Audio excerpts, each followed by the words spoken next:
What if your legacy isn't perfect? What if there's distance and regret and brokenness? Does your story still matter? Every family has wounds. Legacy is not for the perfect, it's for the courageous. Broken branches can grow again. Let's get into it.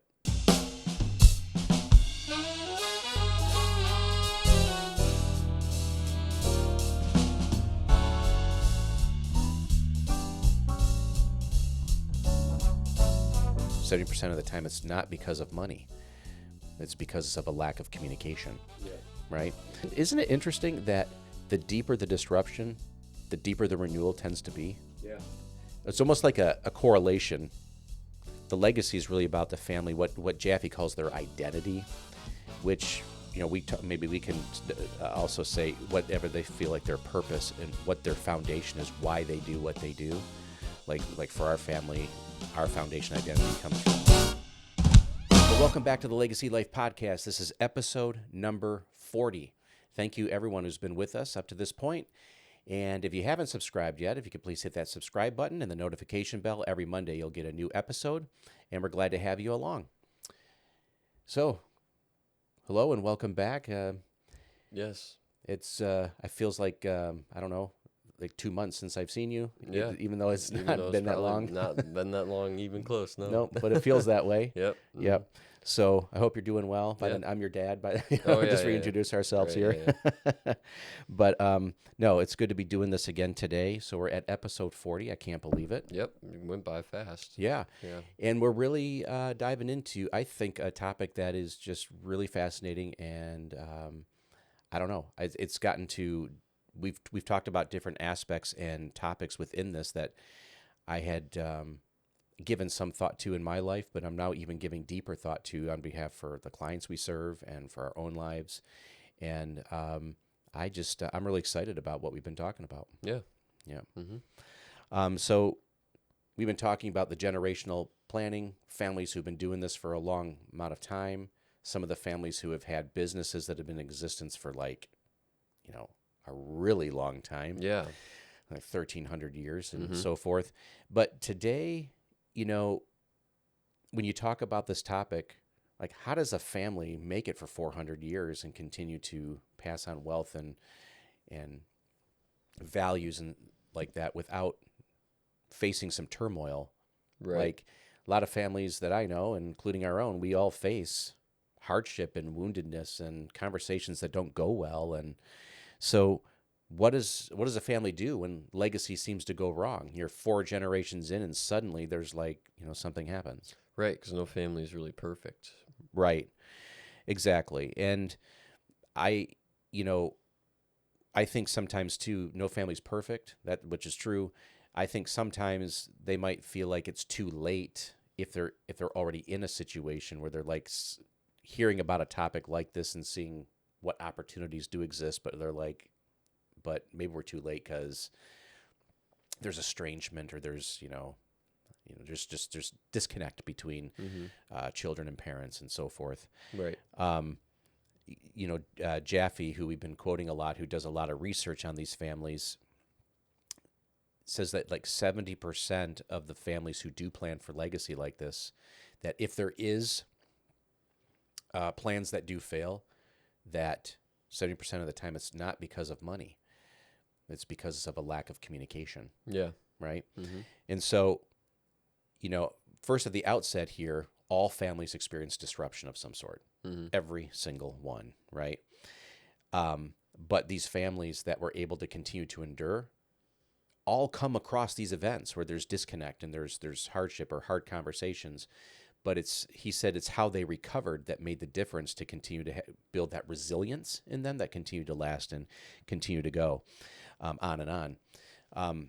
We just celebrated Thanksgiving, and I remember it was like a day or so before there was an article that came out. I forget who put it out. Could have been Apple or one of the publications out there. Yeah. And the article was called "Why Children Go No Contact with Parents." Interesting. Like during the holidays. Oh, okay. Right? Mm-hmm. And, it's kind of like a national publication is probably not going to write an article about that unless there was like some mass appeal to the messaging of it, right? Right. Like if it was only It's 10 probably families, yeah. right? So there must be a decent amount of people that Are feeling are that. feeling that, are experiencing it. And I mean, even people on the other end, people that are like ghosting their families during the holidays, they're probably going to read that too and be like, oh, why am I doing that? Maybe, Exactly, Yeah. right. Because it's going to resonate somewhere because in our culture right now, I think there is a lot of this. Mm-hmm. Now, my encouragement side of me would say when things like that happen, it's usually a time where there's opportunity for the tide to turn the other way. In the midst of the brokenness, people can make choices to say, you know what, I don't like being here and want to, do something different. Right. But it just shows that this is something that people are dealing with. Mm-hmm. So I'm going to share here too. I found these stories. A century-old family that was torn apart by conflict. Okay. And what did they do Mm-hmm. about it? The Genovese family, they're from Italy. And they, of course, Jaffe, he does all the research on these things.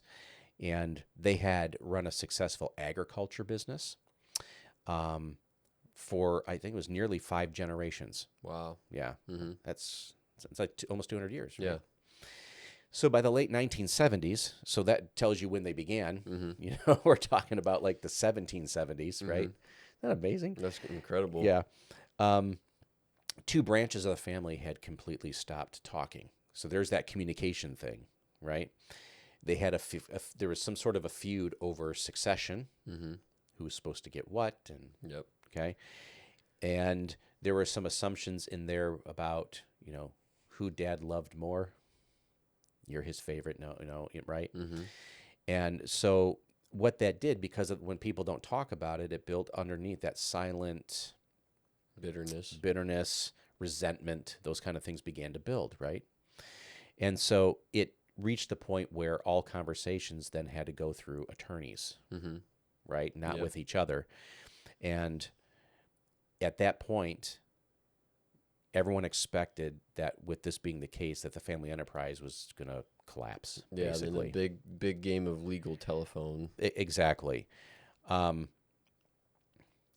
And so this was happening. Everyone saw this as like the collapse is coming. It's inevitable. Until one family member decided to do something. They decided to ask a question. So they opened their mouth, not through attorneys, but to other family members.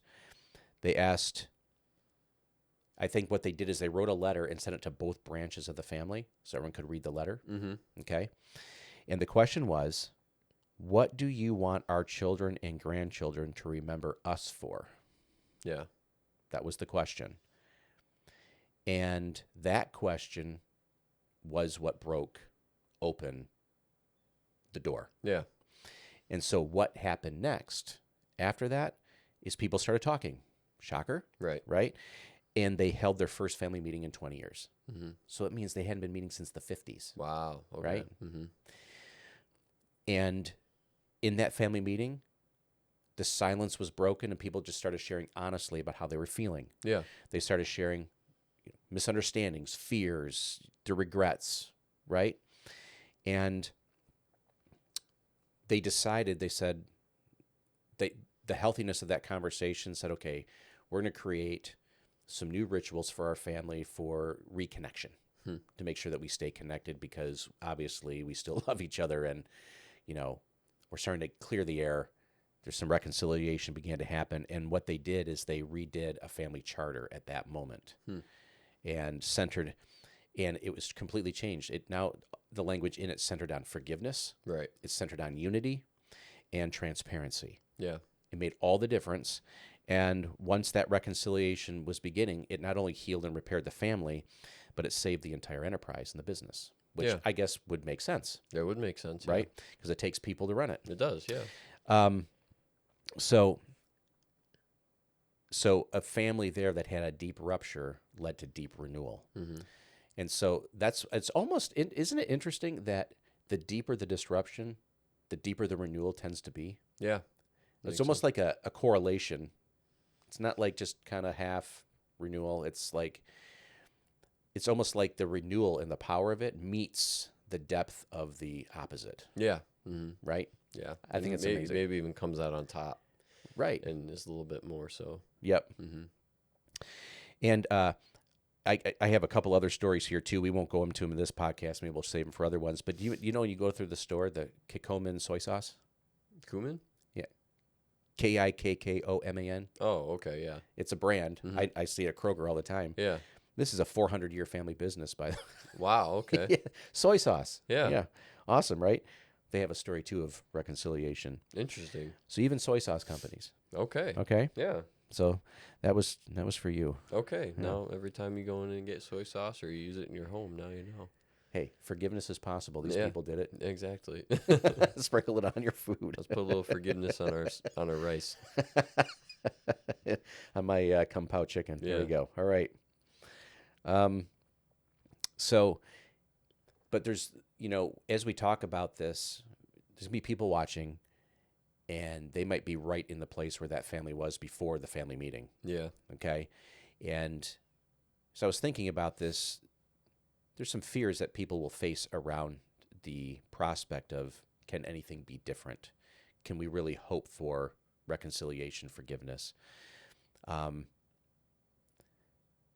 hope can be a scary thing, Mm-hmm. especially if you've been disappointed, right? Yeah. So, fear number one might come out and say, well, my kids just really aren't interested. Yeah. And that may be the case.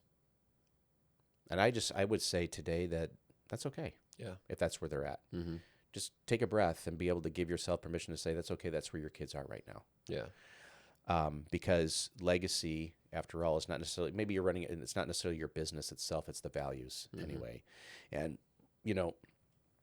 if you're like, they're not interested in running my family business, I don't know if they really care about taking over and running, that's okay, because a lot of legacy families rarely run the same businesses long term. Some do, and we have examples, but not all of them do. Yeah.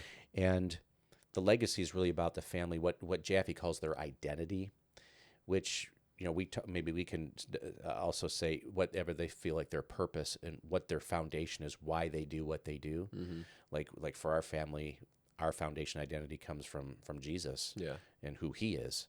And that's where we make our decisions from. But, that's really what defines, what's your family's purpose? Mm-hmm. Why are they here? Yeah. The other fear people have, well, we haven't talked in 20 years.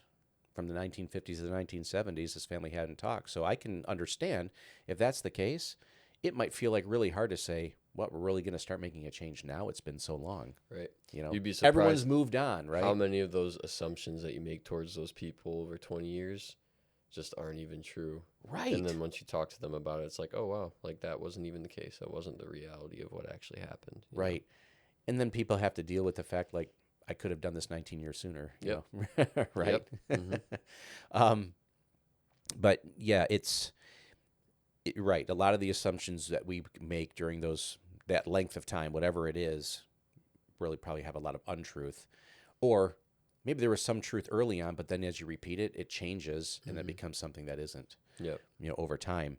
And so, how do you address that? One small thing people can do, write a letter, pick up the phone, post on social media, send them an email, just something just to break the ice and just open the door and just be real honest and open and be the first one, as we all say, go low. Yep. Right? Do it in humility, because you can make that contact point, but still be like accusatory. Right. And like, yeah, don't come out guns blazing. Exactly. Yeah. Holster those and come out the other way. If you really want reconciliation, that's how you do it. Yeah. Mm-hmm. What about for those who say it's too late? It's not, unless sometimes it is. Sometimes it is too late. Sometimes you waited too long and that person has passed away or since completely cut off all communication and you have no way to actually get in touch with them. Maybe you could do some research, or maybe they're not in a place where they can actually accept anything that you say, Yeah. And so, like maybe they're not in a place where they can like get to you or whatever, you know? So sometimes it is too late. Yeah. And so if it is because like someone passed away, it doesn't mean that you can't pick up the pieces and say, well, I'm going to do something different going forward Right. for my family. Mm-hmm. And families can turn the corner. Jaffe talks about when he sees that a lot of times families turn the corner when the elders of the family, the eldest, turn to what he calls, it's a term he uses called generativity. Interesting. Yeah. I don't know if he coined the phrase or if it's a real word. I'm sure I could look it up. Yeah. But it's when people focus on generational things, legacy type things. And so when the elders turn the corner and actually focus that way, it Gotcha. tends to help the family because the focus then becomes Okay. right off of themselves and Yeah. onto the other generation. And so the other fear we can talk about too, people who feel like they live in regret and maybe they've made too many mistakes. Right. Okay, where they're harsh on themselves. Not pointing fingers at anyone else, but this way. And I know we know in our own lives, in our own community that we have, and I know the research shows that vulnerability and just being honest about how you feel about it is the open door. Yeah. Yeah. And then I specifically, and that's how the younger generation learns. right. And specifically in our example, like when it comes to Christianity, like any Christians who are looking at this, if I'm starting to have any of these fears, whatever it is, right? Fear, it's all just pride. It's all me believing an opinion or making a reality for myself that didn't come from Jesus. Right. And so at the end of the day, I'm not even asking him what he has to say about it. Right. And I can tell you it's not any of that. Yep. You know? Exactly. The source of your information is so important. Where you're getting your decisions to move forward or do something. It's really important where that source is. And I couldn't agree more with what you just said.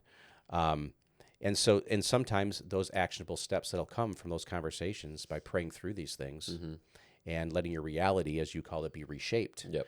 Or you can call it the reframe, right? Is, sometimes those actions could be really small. They don't have to be, really anything really extraordinary. It can be simple things like letters and phone calls, like we talked about, sharing stories. Yeah. And not a lesson necessarily, but just sharing a story. You know what? This is the way it's been between us, and I can remember, and just be honest. Sometimes you got to give space to people. Yep. And sometimes you have to prepare your heart, because to open that door does open it for uncomfortable things to be said and they have to address. Yep. So, but healing begins with steady, and sometimes you're doing these small steps toward that. It's got to be consistent. It doesn't necessarily happen in a moment. It could be a period of time. Yeah. Maybe a period of years to see that reconciliation work itself out. Yep. And that's okay too. There's a Jason Upton song that I really like. It's like all about forgiveness, but he has this one line in it.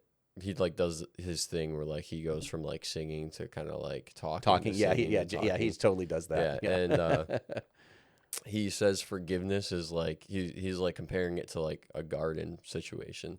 So he's like, forgiveness is like a big power tiller that breaks up the like foul hard ground and makes room for like new seeds to be planted. And I was like, that's like really good imagery. Like that's what forgiveness does, is it breaks up like the hard-heartedness and the like brokenness, and then creates new ground to be worked. Yeah, yeah, definitely.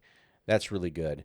So, I think that's really good. I think that we should maybe end right there, talking about that the hope really is that taking that first step of vulnerability, offering the olive branch, being forgiving, being the first to apologize, being the first to make that move, is the rototiller, stirring up the fallow ground. Yep. And then he says right after that, he says that we don't forgive because people deserve it. We forgive so we can see again. Right. And it's true that like the unforgiveness is what blinds us. Right. And and forgiveness doesn't mean that what was done necessarily is okay. Right. It doesn't. Yep. it's sometimes more for the individual offering the forgiveness. It's also for them to release, and get that burden off our hearts, and not have to carry things we're never meant to carry. Yep. And the consequences of that mean there's new pathways, new doorways, new opportunities for not only the relationships, but then the next generation. Think of maybe grandkids get to watch the healing happen. What does that teach them Right. when they see that happen? It can change their lives as well. Yep. And bring people back together. And that's what it's all about. And, so we want to say here today that even if you find yourself in a really tough situation where you feel like there's no way we could ever build any kind of lasting, just take a pause and really, maybe for the first time in a long time, pray about that. And maybe offer yourself the opportunity to see something different for your family. There is hope. There is ways out of where you are. It doesn't have to remain this way forever. Yep. Just take that first step. So thank you so much for tuning in today. We hope that you and your families had a great holiday season, or a great Thanksgiving, and have a great holiday season. And if this message resonated with you at all, leave a comment for us. Tell us other topics you'd like us to cover. And if you haven't subscribed, again, please hit that subscribe button. We love to see you every Monday. And thanks for being here today.